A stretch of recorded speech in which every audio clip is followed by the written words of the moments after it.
Welcome, Club at Horseshoe Bay members. Today, I have Jacob with me. Jacob, so glad to have you back. Thanks for having me. It's always nice to have someone willing to do this. It's hard to talk sometimes and demonstrate, and when I've got a fitness model, all the better. So here's the deal. Lots of people have told me that it's a real source of confusion.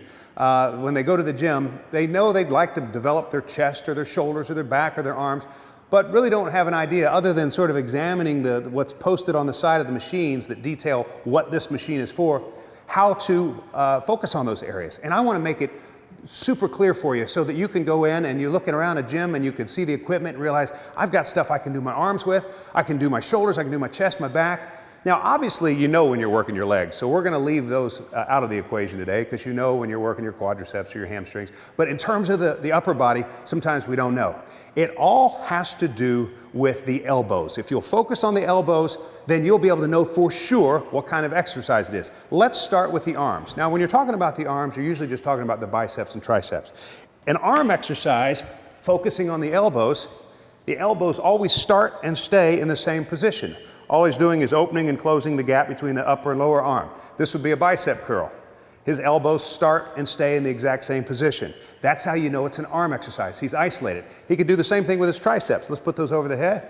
Again, the elbows start and stay in the same spot. This angle open and closes. So when the elbows stay still, then you know for sure you're working just the arms. Excellent. Thank you, Jacob. Let's talk about the next thing. I'll tell you what, while you've got these, the next thing would be anytime the elbows are traveling upward, then you know you're working your shoulders. So let me see how that works. He could go straight up with those things. Excellent. Let's do a couple of those. Those are presses. He could do lateral raises. That's a lot of weight for these. But lateral raises are out to the side. Again, the elbows are traveling up, so you know you're working the shoulders. Let's just see that again. Good. Or he could do zombies out here in front of him. Excellent. Clearly a shoulder exercise. How do we know? Because the elbows, that which we focus on, they're moving up. Now, I'll tell you what. Let's think about back attack. I'll take one of these. Back attack, back day, when you're working on your back, you're still focusing on the elbows. Anytime your elbows are moving from wherever they start to the back side of you, you know you're working your back. Let's see what you got here. So this would be a back exercise. He's just doing one arm. He could do it with a barbell and do two at the same time, but that's a back muscle. How do we know? Because the elbows are moving to our backside during the contraction.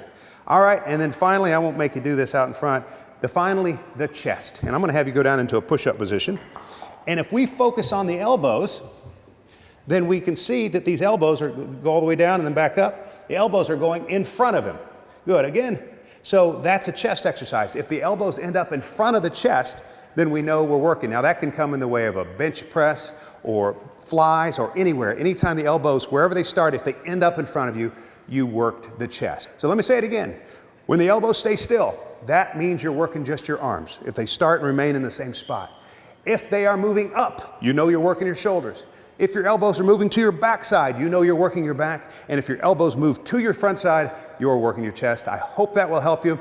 I know it's been a real roadmap for a lot of people over the years. And I give it a whirl and see if you can create some of your own exercises.